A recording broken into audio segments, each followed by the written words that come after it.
Bismillah, Assalamualaikum warahmatullahi wabarakatuh. Ya, perkenalkan semuanya. Nama saya Ahmad William Barok. Untuk tinggal masih di Boyolali ya. Untuk alamat asli atau asal lahirnya itu di Cirebon. Jadi sana pesisir pantai, jadi suka main pantai gitu ya. Di sini insya Allah ada yang dari Cirebon atau punya saudara Cirebon? Nggak ada ya, oke. Kemudian untuk selama 1 semester ini insya Allah kalian bersama Pak Wildan dalam pelajaran apa? Dalam pelajaran Al-Quran dan Hadis. Al-Quran Hadis. Jadi Pak Wildan akan mengampu kalian di pelajaran ini. Untuk perkenalan nanti kalian aktif bertanya supaya kita saling mengenal. Juga ketika ada yang bertanya, Pak Wildan tanya nama, tanya alamat. Jadi tidak perlu membuang-buang waktu sambil Pak Wildan penjelasan, kita juga tanya jawab lagi. Kemudian sebelum kita mulai, ya sebelum Pak Wildan mulai, Pak Wildan ingin bertanya. Di sini ada yang tahu apa itu Al-Quran? Ya. Siapa itu namanya?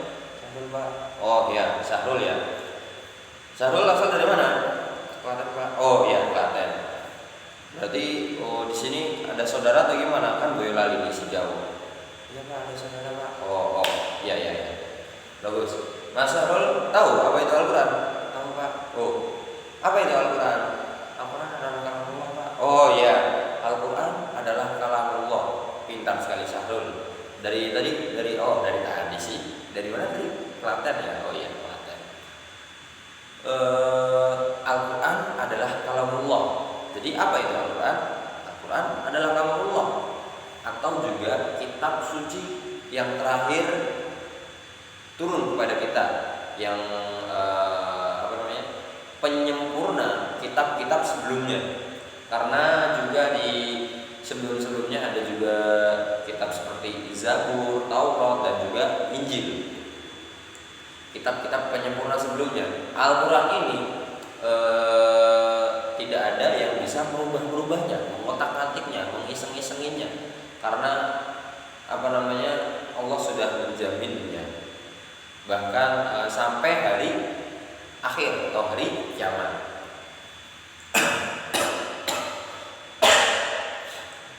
Al-Quran juga dia ketika nanti hari kiamat akan diangkat oleh Allah. Jadi diangkat di mana? Apakah semua ayat Al-Quran di bumi diangkat seperti di film-film fiksi? Tidak, tidak seperti itu. Jadi ketika hari akhir Al-Quran itu hilang ataupun kosong. Ya, sampai sini paham ya. Kemudian tadi juga kan pada di sini Al-Quran. Kemudian untuk hadis. Di sini ada yang tahu hadis? Oh iya, namanya siapa? Badrul. Oh Badrul, dari mana Badrul? Dari tadi Pak. Loh dari tadi. Gimana? Dari mana? Dari Boyolali Pak. Oh Boyolali mana? Sungingan Pak. Oh iya, dekat berarti jalan kakinya apa? Badrul, apa itu hadis? Hadis adalah perkataan, perbuatan, sifat dan kelakuan Nabi Pak. Oh iya, pintar sekali Syahrul. Salah, itu yang Syahrul. Tadi siapa? Badrul dari Boyolali sini. Hadis adalah perilaku, sifat, kata, perbuatan dan juga perilaku dari siapa? Nabi Muhammad SAW. Dan nama lain dari hadis juga apa? As-Sunnah. Jadi biasanya ada beberapa orang atau sebagian orang menyebut hadis Al-Quran dan As-Sunnah, dan juga ada Al-Quran dan hadis seperti itu. Langsung saja di sini untuk pertemuan kali ini Pak Wildan akan menyampaikan apa itu Al-Quran menurut para ulama. Untuk yang pertama ini, Al-Quran menurut Muhammad Ali As-Sabuni adalah Al-Quran itu suatu firman dari Allah, yang tidak memiliki tandingannya, yaitu tidak memiliki saingan. Jadi Al-Quran itu udah benar-benar the best gitu, udah saingan Al-Quran itu. udah benar-benar terbaik, udah sempurna. Karena apa? Al-Quran menyempurnakan kitab-kitab yang sebelumnya. Yang diturunkan kepada siapa? Rasulullah SAW atau Nabi Muhammad SAW yang merupakan penutup dari para rasul dan juga para nabi. Kemudian melalui siapa Al-Quran diturunkan? Melalui malaikat Jibril. Al-Quran diturunkan pertama kali di mana? Di gua Hiro. Bayangkan, gelap kan di gua Hiro. Dan itu pun pada saat itu Rasulullah SAW tidak bisa membaca dan juga tidak bisa menulis. Jadi ketika orang-orang mendengarkan Nabi Muhammad SAW membaca Al-Quran, mereka kaget. Loh, ini si Muhammad kok perkataannya bagus, kok dia bisa baca gitu? Karena apa? Dibantu oleh siapa? Malaikat Jibril. Yang ayat pertama turun itu ayat 1 sampai ayat 5 dalam di surat Al-Alaq yang berbunyi Iqra bismi rabbikal ladzi khalaq khalaqal insana min 'alaq Iqra wa rabbukal akram alladzi 'allama bil qalam dan seterusnya. Jadi ayat pertamanya Iqra, menyuruh Nabi Muhammad SAW Iqra, bacalah. Terus Nabi Muhammad menjawab apa? Aku nggak bisa baca. Tapi malaikat Jibril tetap ngomong, bacalah. Dan kemudian Nabi pun ngomong, aku nggak bisa baca sama sekali gitu loh. Karena dari kecil sampai dia berumur sekitar 25-an atau sudah dewasa, dia belum bisa baca sama sekali, belum bisa baca dan juga belum bisa menulis. Malaikat Jibril akhirnya karena sudah memaksa Nabi Muhammad SAW, akhirnya dia menuntun atau namanya mentakwin. Itu Nabi Muhammad SAW baca Iqra bismi rabbikal ladzi khalaq khalaqal insana min 'alaq, seperti itu dan seterusnya. Kemudian menurut Dr. Subhi As-Sahih adalah suatu kalamullah yang merupakan salah satu mukjizat. Benar ya? Mukjizat, ingat Al-Quran itu juga termasuk dari mukjizat Nabi Muhammad SAW. Mukjizat yang diturunkan kepada Nabi Muhammad SAW dituliskan dalam mushaf serta diriwayatkan secara mutawatir, dan membaca Al-Quran bernilai ibadah. Ingat, membaca membaca satu huruf dalam Al-Quran, dia akan mendapatkan berapa? 10 kebaikan. Kalau 3, contohnya Alif Lam Mim, berapa itu? Ada 3, berarti 30 keutamaan. Ada banyak kan? Apalagi kita baca satu Al-Quran sehari 1 juz. Bayangkan berapa banyak yang kita baca, yang kita dapatkan kebaikan tersebut. Ada banyak sekali. Kemudian kita lanjut ke pengertian selanjutnya, yaitu pengertian menurut Syekh Muhammad Khudari Baik. Al-Quran merupakan firman Allah dalam bentuk bahasa apa? Bahasa Arab, bukan bahasa yang lain. Kalau Injil beda-beda, di Inggris bahasanya Inggris, di Indonesia bahasanya Indonesia. Pak Wildan itu pernah memegang Injil yang di Indonesia, tapi itu perubahannya keberapa ya? Soalnya Injil itu sudah berubah-ubah, dan sekarang itu sekitar perubahannya ke 119. Berubah-ubah terus. Al-Quran dari dulu, dari zaman Nabi Muhammad SAW sampai sekarang tidak ada yang berubah, tidak ada yang berubah sama sekali. Adapun orang yang merubahnya, berarti dia telah menghina Al-Quran.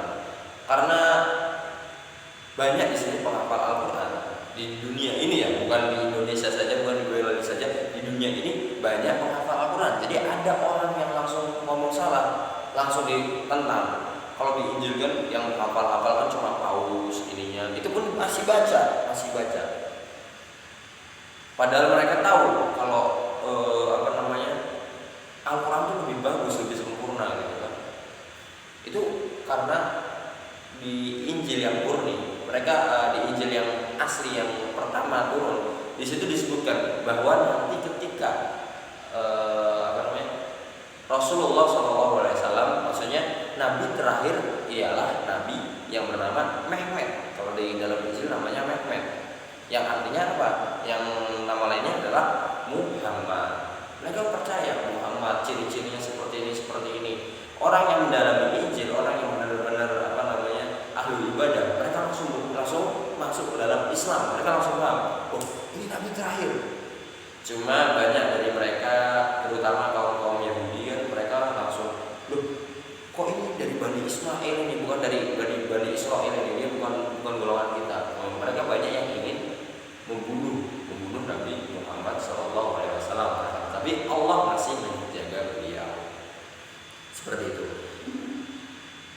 Diturunkan ke dalam bahasa Arab kepada Nabi Muhammad agar dapat dipahami isinya. Jadi agar dapat dipahami isinya. Walaupun kita di sini belum tentu semua bisa bahasa Arab, tapi bahasa Arab tetap bahasa Al-Quran supaya dapat dipahami isinya. Coba kalau kalian pakai bahasa Rusia, lebih pusing lagi, ya kan? Kalau bahasa Arab itu aja. Kalau bahasa Cina, Mandarin, hanya orang-orang Cina yang bisa.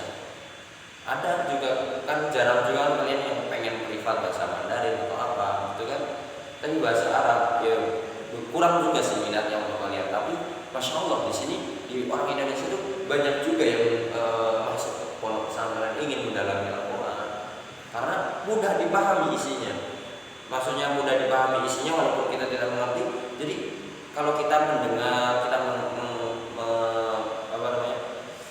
mendengarkan itu kayak adem, tentrem. Coba kalau bahasa Cina, cuncang, kan susah dipahami. Disampaikan kepada umat Nabi Muhammad SAW secara mutawatir. Ya, lanjut aja kita untuk mempersingkat waktu ya. Untuk mempersingkat waktu, nama-nama dari Al-Quran. Jadi Al-Quran itu berbagai nama-namanya itu ada banyak, ya. Sebentar. Nih, pertama Al-Quran itu juga disebut Al-Furqan. Al-Furqan karena Al-Quran itu diturunkan secara berangsur-angsur. Jadi nggak langsung plek gitu, langsung satu kitab kayak kamus Munawir, Al-Quran enggak, berangsur-angsur sesuai kejadiannya. Contohnya pengharaman khamar atau suruh sholat atau apa gitu kan, berangsur-angsur sesuai kebutuhan, sesuai peringatan. Contohnya kalau Makkiyah rata-rata tentang peringatan, azab dan yang lain-lain. Tapi yang turun di Madinah biasanya tentang sebuah kenikmatan. Kemudian yang kedua itu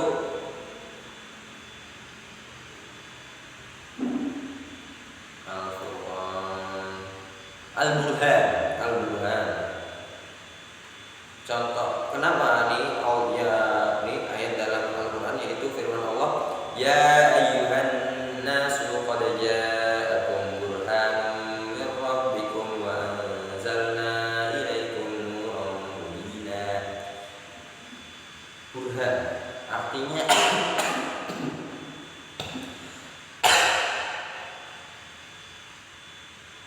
kejelasan. Burhan itu kejelasan untuk kebenaran. Burhan di sini mungkin ada yang namanya burhan, kejelasan, memberi kejelasan kepada siapa? Umat manusia. Kalau ini loh jalan yang benar tuh ini, bukan kiri tapi kanan, tapi juga lurus, bukan kanan bukan kiri tapi lurus, bukan bengkok seperti itu. Ya, mungkin karena waktunya habis, kita cukupkan sampai di sini. Kita sudah mengambil banyak waktu. Ya, apabila pelajaran di sini banyak salahnya ya Paulan, banyak gojeknya atau gimana, Paulan mohon maaf yang sebesar-besarnya. Untuk kedepannya nanti insya Allah Paulan akan hafal santri-santri yang lain. Di situ tadi ada Syahrul, ya Pak. Kemudian Burhan, ya kok Burhan jadinya siapa? Badrul. Oh iya Badrul. Ya, sudah gitu aja. Kita cukupkan. Assalamualaikum warahmatullahi wabarakatuh. Assalamualaikum warahmatullahi wabarakatuh. Terima kasih anak-anak.